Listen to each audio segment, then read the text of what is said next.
Mga kaibigan, mga kababayan ko, magandang hapon sa inyo dyan. Ito yung bagong video natin. Patungkol ito sa mga pangyayari sa US President at saka yung magiging bagong presidente ng US. Pagkatapos kasi ni President Trump sa kanyang 4 months term,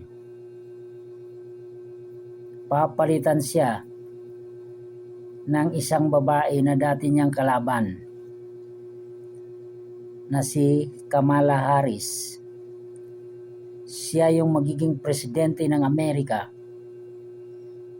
pagkatapos ni Trump ng 4 months sa April.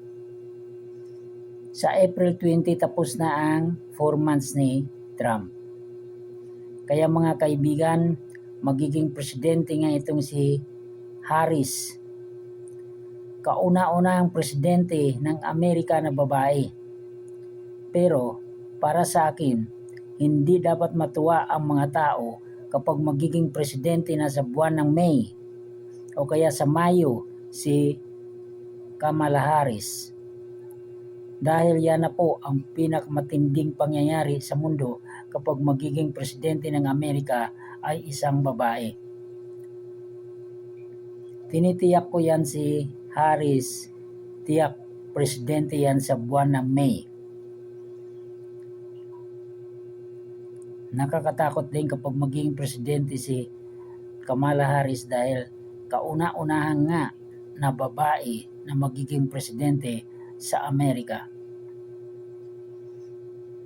Pero bago mangyari pa man yun, marami pang gigibayan ni Donald Trump sa Middle East, pati sa Asia, sa Southeast Asia. May mga gigibayan pa si Trump dyan bago dumating ang April 18. Yan mga kaibigan, tuloy-tuloy ko pa rin sabihan kayo o kaya gagawa ng video tungkol sa mga pangyayari tungkol kay Donald Trump at saka kay Kamala Harris. Katulad ng sinabi ko dati, babae ang magiging presidente ngayong year na ito pagdating ng May o Mayo sa year 2025. Mga kaibigan, hanggang dito na lang po ang video natin. Uulitin natin sa araw ng Sabado. Maraming salamat sa inyo, mga mahal kong kaibigan. Sana'y mag-subscribe naman kayo sa akin. Namimiss ko na kayo.